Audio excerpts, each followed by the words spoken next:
Miraz Afridi হাই Vlog. Guys, come to another blog video. Miraz Afridi আপনাদের সাথেই আছি। তো গাইস, চলেন আজ একটা ভিডিও শুরু করা যায়। একটা কথা শেয়ার করতে আসলাম, যেটা হচ্ছে আপনার এই প্রবাসে এত কষ্ট করতেছি। একমাত্র আল্লাহ একদিন সুখ দেবে, এটা জেনে। অবশ্যই আল্লাহ একদিন সুখ দেবে, কারণ কষ্টের পরে আছে সুখ। এটা আল্লাহ রাব্বুল আলামিন নিজে বলেছে, কষ্টের পরে সুখ অবশ্যই তার জন্য অপেক্ষা করে। যেমন আজ আমরা প্রবাসে আসছি, কষ্ট করতেছি, এবং কষ্টের মধ্যেই আমরা একদিন সুখ পাবো। দেখেন, যার জীবনে এই দুনিয়ায় কষ্ট নাই সে সুখী না, আমি মনে করি না সে সুখী। কারণ কষ্ট সবার ভিতরে আছে, থাকবে। যার কষ্ট নেই সে দুঃখী। দেখেন, প্রবাসীদেরকে কে ভালোবাসে? সবাই সবার স্বার্থ নিয়ে ব্যস্ত। প্রবাসীদেরকে ভালোবাসার মতন এমন একটি মানুষ এই দুনিয়ায় নেই। একমাত্র একজন আছে, তিনি কে জানেন? আল্লাহ। এই দুনিয়াতে যদি আপনার কেউ থাকে, একমাত্র আল্লাহ আছে। কারণ এই প্রবাসে আপনার রোগ ব্যাধি যা কিছু হোক, আপনি আল্লাহকে ছাড়া কাউকে কাছে পাবেন না। আমরা এই প্রবাসে তো কষ্ট করি, পরিশ্রম করি।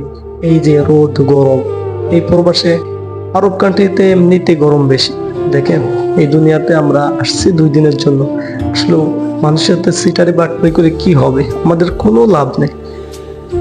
যখন আপনি মানুষের কাছ থেকে 2 টাকা হাতিয়ে নেবেন, আপনার ওই 2 টাকার বদলে আপনার হাজার হাজার টাকা চলে যাবে, তখন কিন্তু আপনি ঠিকও হবেন না যে কিসের জন্য গেল। কিন্তু আসলে তো আপনি কারোর ক্ষতি করছেন, যার জন্য আপনার টাকাগুলো চলে গেছে। যতটুকু আপনি পাপ করবেন, সে পাপের সাজা পাবেন।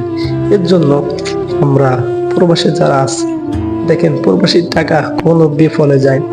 আপনি প্রবাসে 2 টাকা ইনকাম করেন, 5 টাকা ইনকাম করেন, হালাল পথে করেন। কারণ অনেক মানুষ আছে হারাম পথে প্রবাসে টাকা ইনকাম করে। দেখেন, এই টাকা থাকবে না।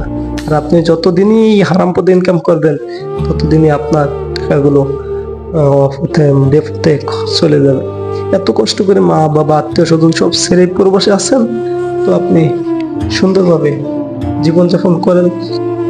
প্রবাসে 5 মাস আছেন, 10 মাস আছেন, 2 বছর আছেন, 5 বছর আছেন, থাকেন, সমস্যা নাই। কিন্তু আপনি টাকাটা হালাল পথে ইনকাম করে আপনি দেশে পাঠান, আপনার পরিবার, আপনার পরিজন সবাই সুখে থাকে। কারণ আপনি 5 বছর থাকলেন, আপনি টাকাটা এমন একজন বিশ্বাসী মানুষের কাছে রাখেন, বা আপনার নিজের একটা অ্যাকাউন্টে রাখেন। আমি এতটুকু আপনাদেরকে সাজেশন দেব যে আপনার নিজের অ্যাকাউন্টে রাখেন, বা আপনার নিজের নামে একটা অ্যাকাউন্ট খুলেন, সেই অ্যাকাউন্টে রাখেন। সকালবেলা ঘুম থেকে আমরা উঠি কয়টায়? 4টার দিকে। 4টার দিকে ঘুম থেকে ওঠার পরে 1 ঘন্টা বাসের জন্য লেট করতে হয়, বাসের মধ্যে এসে বসে থাকতে হয়। বাস আসার পরে 5টার দিকে আমাদের এখান থেকে রুম থেকে বাস ছাড়ে। তো বাস যখন রওনা করে, আপনার সাইডে আসতে 1 ঘন্টা লাগে। 1 ঘন্টা পর 6টার সময় আমরা ডিউটি স্টার্ট করি।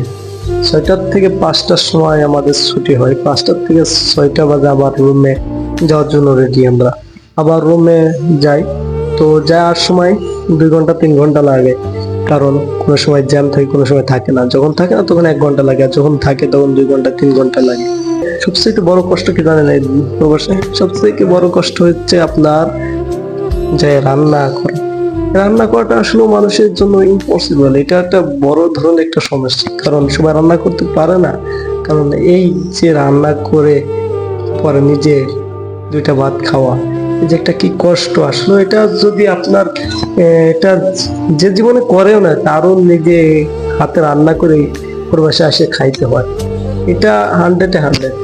তবে কিছু আছে মেস যারা খায়, সেটা আলাদা এসে। কিন্তু অবশ্যই আপনার প্রবাসে আসলে রান্না করে খাইতে হবে, এটা পাক্কা। তো রান্না করে আপনি যেটা ইচ্ছে সেটাই খাইতে হবে, মেসে খাইলে আপনি সেটাই খাইতে হবে না। কিন্তু কথা হচ্ছে কি জানেন, আসলে প্রবাসে কষ্ট স্বীকার করে আসতে হবে। আপনার এতটুকু, আপনার যতটুকু, আপনার যতটুকু যোগ্যতা, আপনার যেমন এক্সপিরিয়েন্স আছে, তেমনই আপনার কাজের যোগ্যতা আপনার মিলবে। প্রবাসে আসার পর আপনি সুন্দরভাবে জীবনটা কাটাবেন, আর প্রবাসে আসার পরে আপনার জীবনের মায়া ত্যাগ করে আপনি প্রবাসে আসবেন।